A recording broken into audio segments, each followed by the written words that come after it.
ออกค่าไม่สูงค่าญากันแทงเย้าค่ากับน้องปีในค่ะเนาะเหมือนในออกค่าก็ติมาเฮ็ดไก่โคซาในค่ะเนาะกามไทยเขาก็ติว่าลาบไก่ทอดในค่ะเนาะในก็ติเป็นไก่เขาก็มาหมักไก่ไว้ก่อนในค่ะเนาะอันนี้ก็หมักพริกปอมค่ะใส่หมักพริกปอมแล้วก็ใส่ช็อตในค่ะเนาะแล้วก็คนๆให้มันเข้ากันเลยค่ะ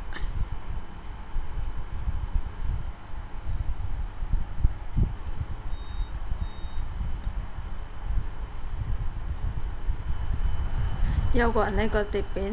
แป้งทอดนะคะเนาะแล้วก็ทำมันน็อกน้ำไว้เลยค่ะ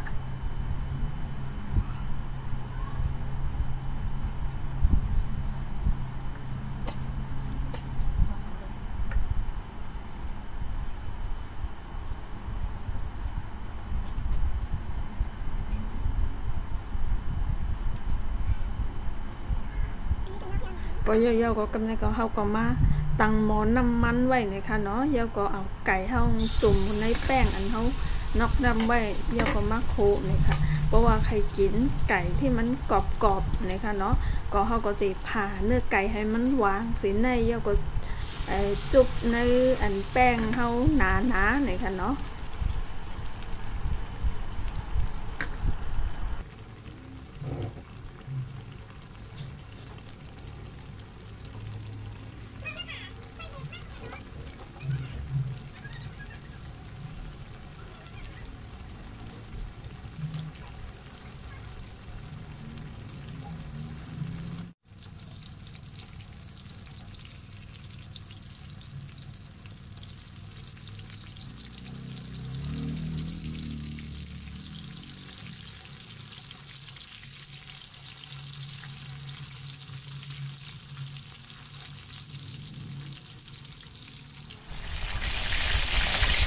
อันนั้นก็ทุกอย่างเลยค่ะเนาะเพราะว่าทุกอย่างเขาก็ตักออกไว้เลยค่ะ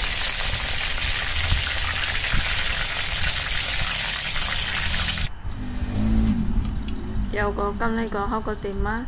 ซอยกันนะคะเนาะซอยเนื้อไก่อันเขาโค้งค่ะซอยเล็กซอยใหญ่กำใจเท่ากันนะคะเนาะ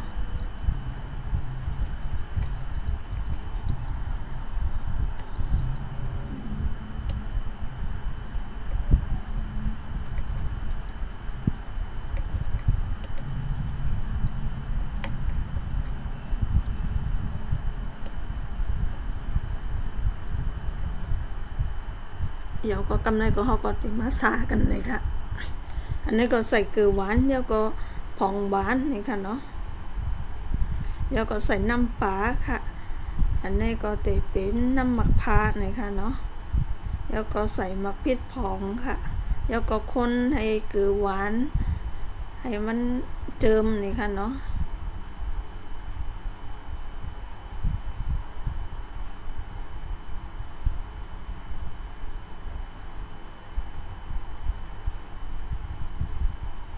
เดี๋ยวก็ใส่ผักหมี่แหลงอันเท่าซอยไว้ค่ะ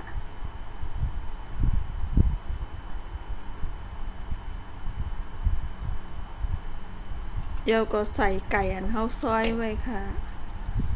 อันนี้ก็ติเป็นข้าวเหนียวโคนี่ค่ะเนาะเดี๋ยวก็ใส่ผักชีเมืองกอกนี่ค่ะเนาะอันนี้ก็คนให้มันเข้ากันเดี๋ยวก็กินได้เดี๋ยวนี่ค่ะเนาะก็จำเฮ็ดตัวกันเลยค่ะเนาะก็กินหวานอยู่เลยค่ะเนาะสมเผ็ดเลยค่ะ